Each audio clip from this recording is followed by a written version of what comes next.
ડીસા અને લાખણી તાલુકાના ખેડૂતો વીજ લાઇનના વળતરથી વંચિત।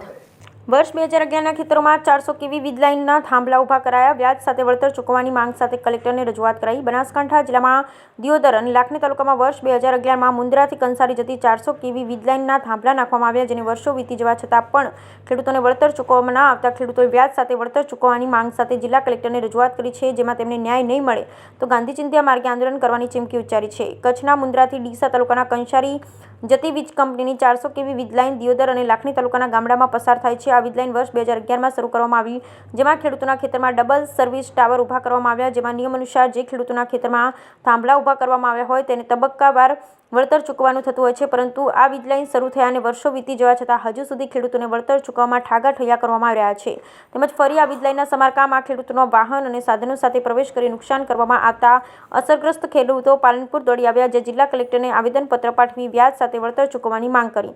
તેમને વળતર ચૂકવવામાં નહીં આવે તો ગાંધી ચિંધ્યા માર્ગે આંદોલન કરવાની ચીમકી ઉચ્ચારી। અસરગ્રસ્ત ખેડૂતોએ જણાવ્યું હતું, અમોએ ખેતરોમાં ઊભા કરેલા વીજ થાંભલામાં નિયમ અનુસાર વળતર ચૂકવવા માટે અનેકવાર રજૂઆત કરતા પ્રાંત અધિકારી દ્વારા વર્ષ 2019માં ખેડૂતોને વળતર ચૂકવવા માટે હુકમ કર્યો, તેમ છતાં જેટકો દ્વારા વળતર ચૂકવવામાં આવતું નથી। બ્યુરો રિપોર્ટ ભરત ઠક્કર।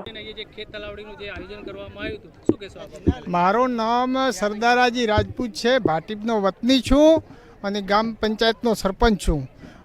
આજે પ્રથમ તો અધ્યક્ષ સાહેબે પગલાં કર્યા ભાટીપમાં, એ અમે તો ભાવિ પુણ્યતા થઈ ગયા, કેમ કે આ પગલાં અધ્યક્ષ સાહેબે કર્યા એટલે અમારે છોકરીના મેળીઓની એની વ્યવસ્થા થશે એટલો જરૂર મને વિશ્વાસ છે। એમના ભરોસે અમે આ 51 તો મૂળ છોકરીઓના ફોરમ ભર્યા અહીં, અને હજી પણ મને લાગણી છે કે ઘર દીઠ ચોકડી બનાવવી પડશે। ચોકડીથી પોણી અત્યારે અને ટપક અબરા છે એટલે એનાથી અમારે ફાયદો સાહેબ।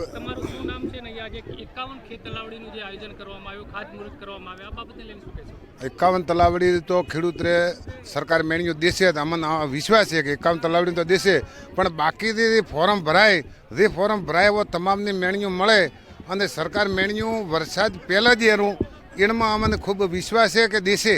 અધ્યક્ષ સાહેબે પગલાં કરીએ તો 100% દેશે।